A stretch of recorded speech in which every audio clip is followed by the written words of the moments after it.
The world's a better place because you are here to join us. My name is Matt Brown.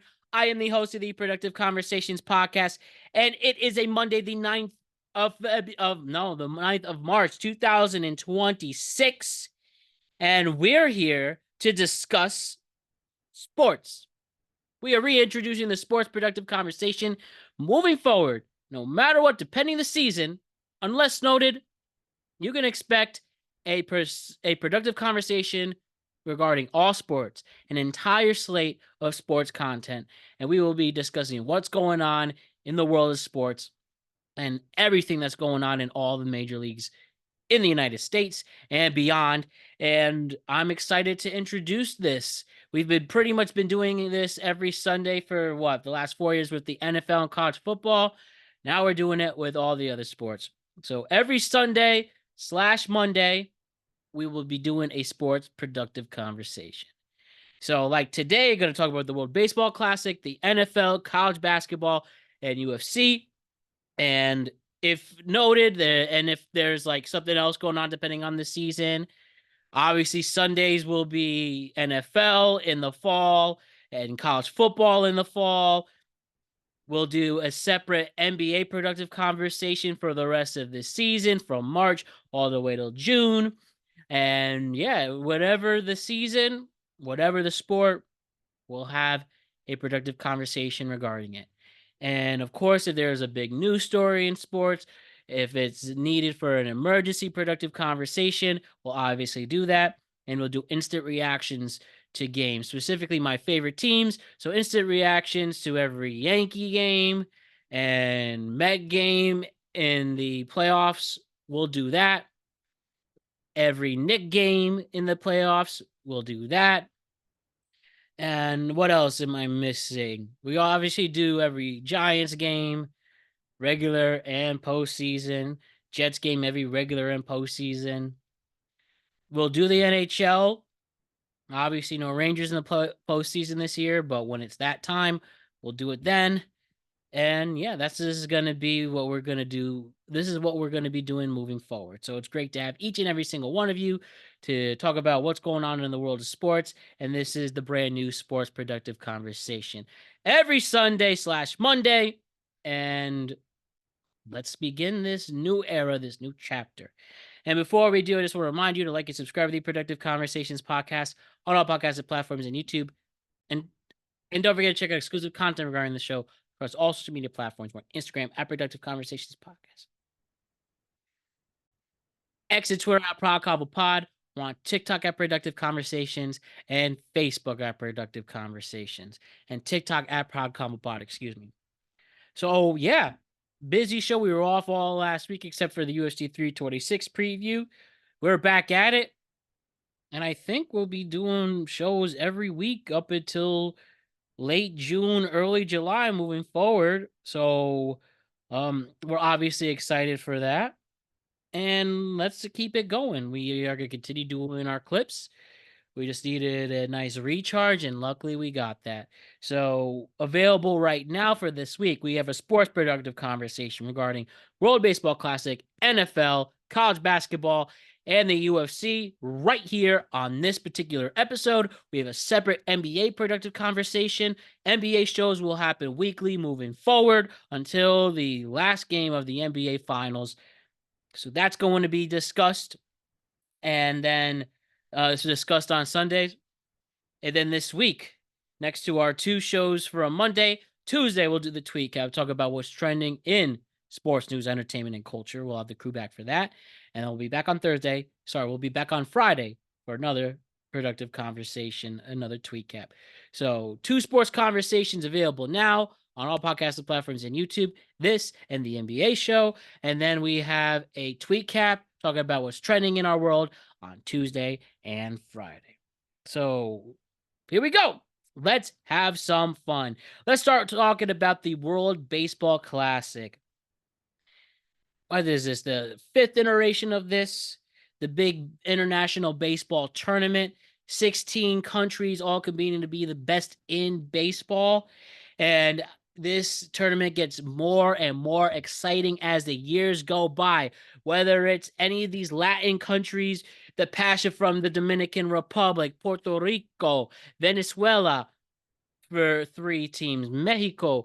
The United States obviously is always going to be a powerhouse, one of the most insane lineups we'll ever see on this USA team. Japan's always a team that you have to watch out for. Chinese Tappy is a sneaky good team, pretty much people from Taiwan.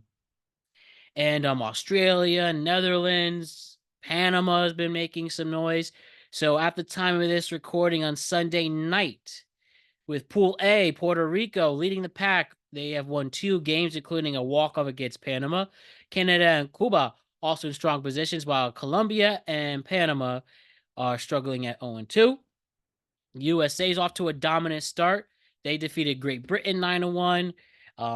Aaron Judge, the captain, first pitch of his World Baseball Classic debut, hits a home run after they beat Great Britain on Saturday. There's a big game on Monday against Mexico. Mexico has beaten the United States 3 times in this tournament, and we'll see what happens moving forward there. Big game on Monday. Out in Tokyo, right? By the way, the first one, Pool A, is in Puerto Rico. Pool B is in Houston. Tokyo is hosting Pool C. Japan already clinched a spot in the quarterfinals. They're 3-0 after defeating Australia 4-3 in a close matchup. And Australia and Chinese Taipei battling for the second transfer spot. And they will play each other. And then the other pool, Pool D, Miami, Venezuela, sitting at a comfy 2-0. The Dominican Republic, that's a big 12-1 victory. And they're the favorites going into this. So we're going to get a very interesting Venezuela Dominican Republic matchup in Pool D. That'll be on Monday as well. So watch that. Then we have the group of death, they're calling it. We're going to make it a knockout pool. Again, Mexico and USA are going to play. We'll see who could advance there and get good positioning. And then on Friday over the weekend, we'll take a break from the World Baseball Classic, and then we are going to have some big matchups. We're going to have some knockout pools and see who can win this tournament. And all I could say is seeing the passion from these fans, seeing the passion from these players. This is a good thing for the sport of baseball. And we've seen plenty of other leagues trying to get this passion, especially the NBA and the NFL. But it's baseball who is having all these different countries from 6 different continents. Well, sorry, it should be fair. 5 different continents in Central America, and they're celebrating life. They're celebrating baseball. And I understand the hesitation, thinking this is an unnecessary tournament where this could lead to injuries and whatnot. And obviously, we saw that happen with Edwin Diaz in the last tournament in 23. But who cares? Why are you mad at such a thing, especially seeing the game grow? This is such a great opportunity that we all need to enjoy. And those people who feel frustrated about it, well, they can touch grass, watch your team during spring training. Because I know one thing, nobody's paying attention to these spring training games, and you're a diehard fan to that team. People love this tournament. It's getting insane views. Otani's Grand Slam, just a Grand Slam in essentially an exhibition game, that got over 30 million views on Twitter. People love this. And those who dislike it, I mean, it's your loss. You clearly don't like to have fun. Let's enjoy it. These players are passionate. That's most important too. Obviously, injuries can happen. Injuries can happen anywhere in our world or in our life. But and you just got to be careful out there. But you just got to let that go if it's really something you are concerned about. All right. This World Baseball Classic is a good thing. The ratings are going to be high. I'm sure Mexico and USA, despite not huge stakes on the line, are still going to be something people are going to be interested in, glued to the TV too. So it's a good thing. In my opinion, it's a good thing for this game and baseball. And let's keep that tradition going, honestly. So good stuff from the World Baseball Classic. I talked to Alec Reeves, who will make appearances on these sports shows when we go into the deeper parts of this tournament. We'll talk with Alec Reeves about what's going on there. It should be fun and interesting. Very fun and interesting indeed. All right, let's go to my league, the NFL. Let's talk about what's going on today. When this drops, the legal tampering period begins, where we will see many teams make significant changes, seeing who is going to agree to sign to a team. We're starting to start seeing who's going to go to certain teams. We're going to see some high profile players get cut as the new league year officially begins on Wednesday the 11th. We're now seeing where things are going to go here in the NFL season. And we've had seen it already. Some major trades that have taken place. First of all, multiple first round picks went to the Las Vegas Raiders because they traded the all pro defensive end.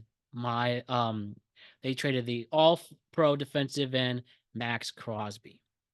Max Crosby, a presence in the NFL, a damn good defensive end, somebody who knows how to get the quarterback, somebody who's always giving offensive tackles and guards an issue, somebody who's also had a strong personality and lets it known that he's been upset. And seeing this Vegas Raider team start their big change, likely drafting Fernando Mendoza #1 overall, and they need a clear cap space to see what this new rebuilding era can be. With Coach Kubiak coming in, Clint Kubiak will be the new head coach, offensive coordinator for the Seahawks. Wins the Super Bowl. Now, can he finally make the Raiders relevant again?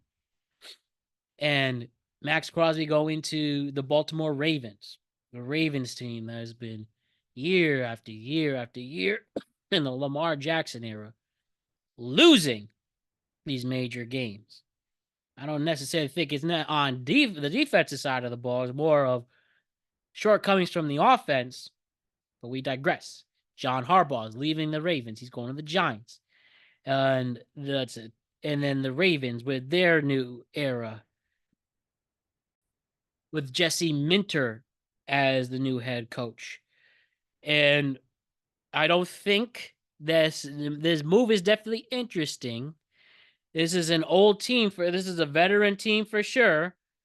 I feel we've had similar feelings. Derrick Henry came a couple years ago, but now we have Max Crosby. It's always good to enhance the defense. A pass rush that was fine in 2025. It is definitely an upgrade. To be fair, Max Crosby has digressed a little bit, but who knows if that was because of motivation. I know he's been injured, but hasn't been an All-Pro in a few seasons. But a change of scenery, despite staying in the same conference, it is going to be interesting to see what the Ravens do. But this is a big year, and new clean slate, new coaching staff, new coach, Lamar Jackson staying. What will happen with Baltimore? I don't think much from this move, but it's just interesting to see a high-profile player go to another high-profile team. But you definitely know that if they can't win with all these vets, or at least finally get out of the AFC and into the Super Bowl, then I don't know. We maybe a year from now we will talk about, or 10 months from now, what is Lamar Jackson. But we'll wait till then.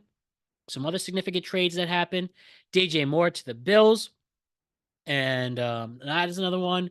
So DJ Moore's going to the Bills from Chicago. I believe he used to be on the Bills briefly, and that's for a second round pick in this year's draft. Now, the big thing we've always talked about with the Bills is the fact that Josh Allen, lack of a true #1 receiver. You get that in DJ Moore, despite a slow season this year. Made significant plays, made plays of the year towards the end with Caleb Williams. And I believe the Bills' chances of getting to the Super Bowl don't change either from this, but definitely they were better options. With like they definitely better options than before, a better option this time than the last. But it is in fact DJ Moore going to the Bills is one thing to see. We'll ultimately see if they can add to it. Then they add some more protection for Josh Allen as well. and also enhance that defense. They also have a new coach coming in, Joe Brady, offensive coordinator, and he's going to be Josh Allen's right hand man in this. We'll see where it goes from there. Trent McDuffie, the all-pro defensive back, he's going to the Los Angeles Rams. Los Angeles Rams win now mode. Probably last season for Matt Stafford off of an MVP season. Kansas City Chiefs. What they do, letting this all-pro go, it's an interesting move for sure. Yes, the Giants were really close to getting him too, but it was the Rams that won the bidding war. And yeah, I think the Rams definitely had some flaws on defense, especially in the secondary. And putting Trent McDuffie there enhances those. It is a huge enhancement. Just fell short in the NFC Championship, and I do think when they were having a hard time, when they were having a hard time on defense, especially trying to get Kenneth Walker down when he got past the pass rush into the secondary. Trent McDuffie then can fix that problem. This Rams team will be my pick to win the NFC in 2026. That's likely not going to change. We'll see where we are in a week from now, because damn well a week from now we will be talking about the moves that were made in the week ahead. But I'm picking the Rams to win the NFC outright, so that will be interesting to see there. And then the Texans who've been all over the place with their running backs. They get David Montgomery from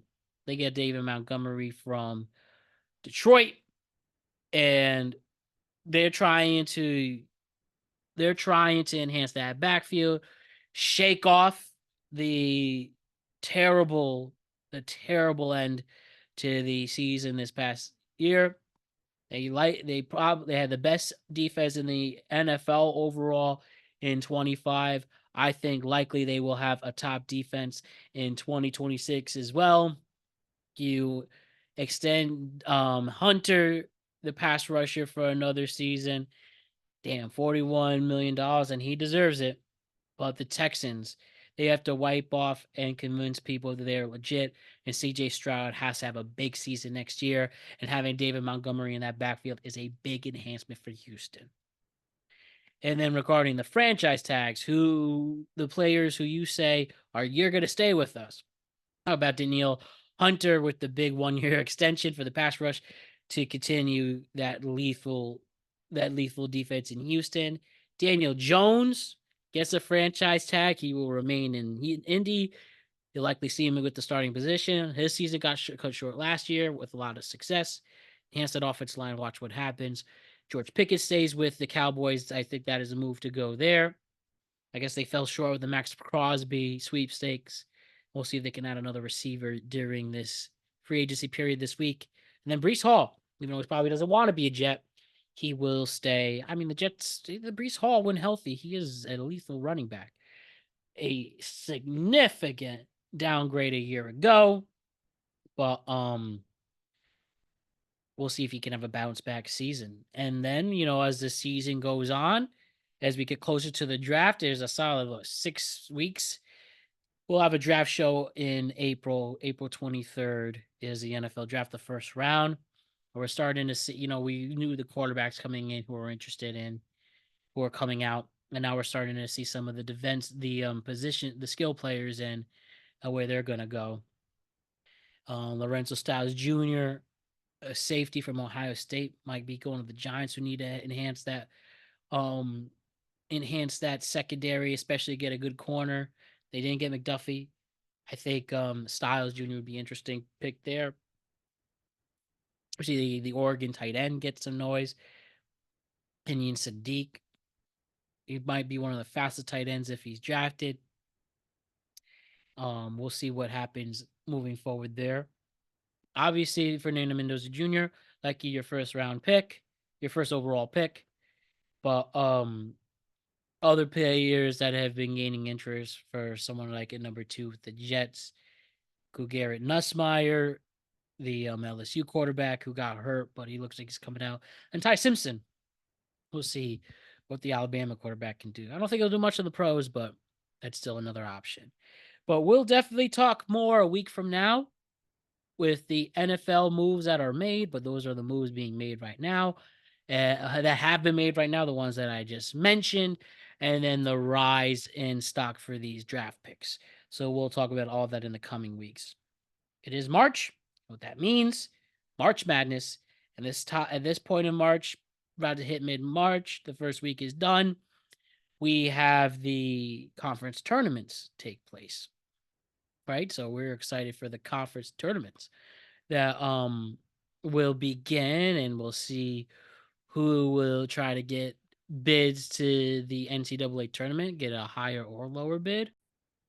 Just some schools that have gained my interest as we head into the conference championship week. We got Duke, obviously. Duke, the number one seed overall, 29 and 2.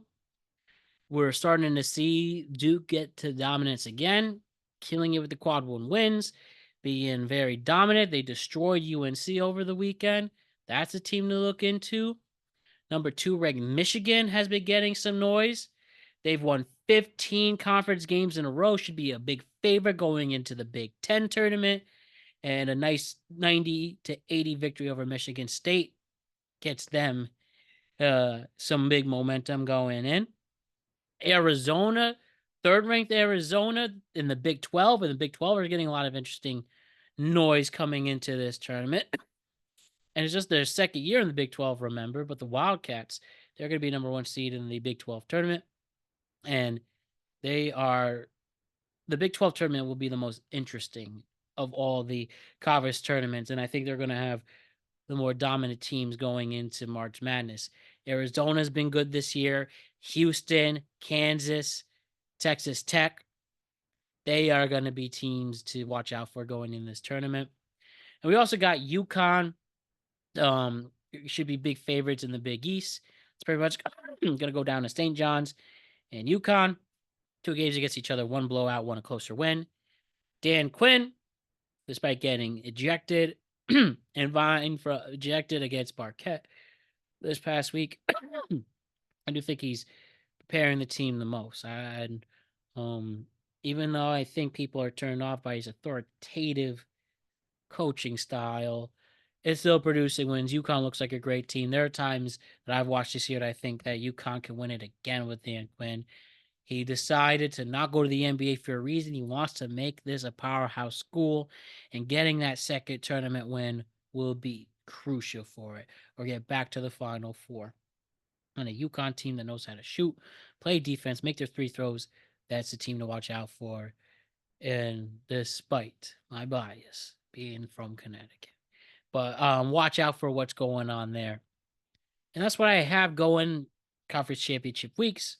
We'll talk more the end of next week, and we'll see where we are at with these tournaments and who separated from themselves.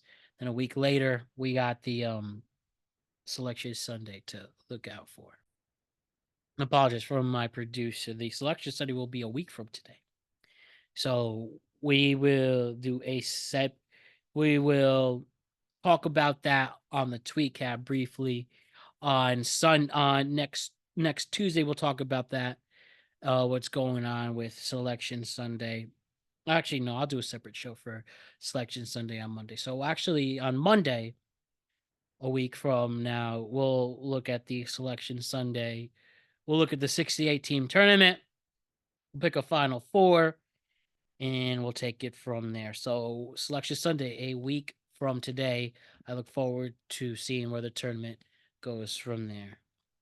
All right, and let's wrap it up with the UFC. Dolo and Jose, great work preparing us for UFC 326. I enjoyed the show. I know you all did too who listen. And here's what we got going into this big event in the UFC, what took place. It was Charles Oliveira who defeated Max Holloway in a unanimous decision, become the brand new BMF champion, the bad motherfucker championship. Oliveira subverted expectations.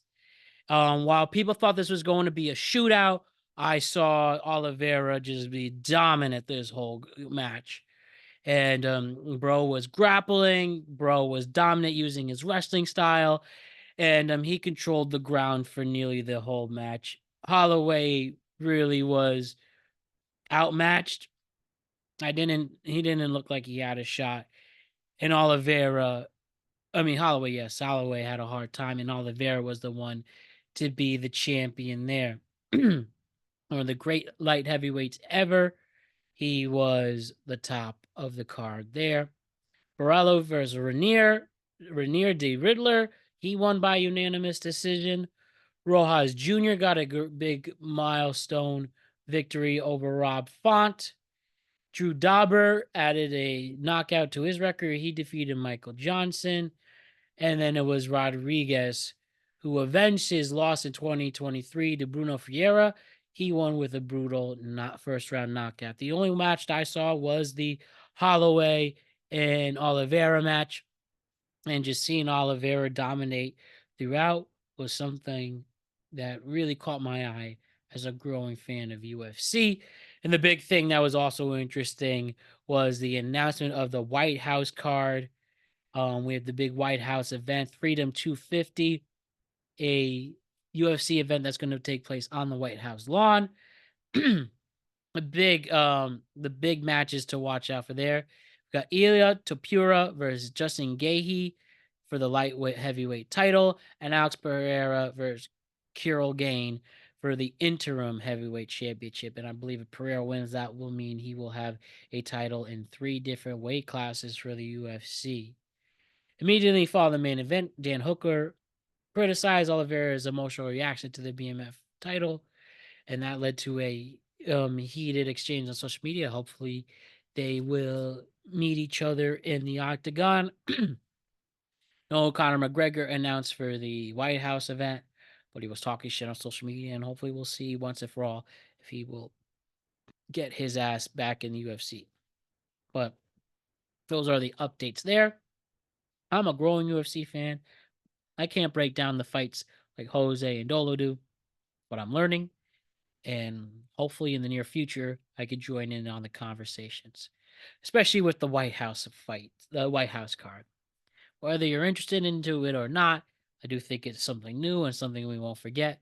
So be on the lookout for that, and hopefully I can join that big event and talk about more history being made. But that's the Sports Productive Conversation. Great stuff in baseball with the World Baseball Classic, NFL off-season moves, getting ready for March Madness in college basketball and the UFC. We'll be back here in a week with a separate Sports Productive Conversation, and we will also do an NBA show as well next week and preview the college basketball tournament as we get ready for Selection Sunday. That will be released on Monday. I will record that Monday. Sunday night's Oscar night. I'm going to have my attention to that. So expect on Sunday afternoon, we will be releasing our Sports Productive Conversation on Sunday. And Sunday afternoon, then we have our Selection Sunday reaction on Monday. And then on Sunday, I'll be watching the Oscars, and you'll hear my thoughts on the tweet cap regarding that. But check out the NBA Productive Conversation, available on all podcast platforms and YouTube as well. And then we have our tweet caps on Tuesday and Friday to talk about what's trending in our world across sports, news, entertainment, and culture. My name is Matt Brown. I am the host of the Productive Conversations podcast, and I will see you all throughout this week. Enjoy it. It's getting warmer. Take advantage of it. Goodbye. All the love. Peace.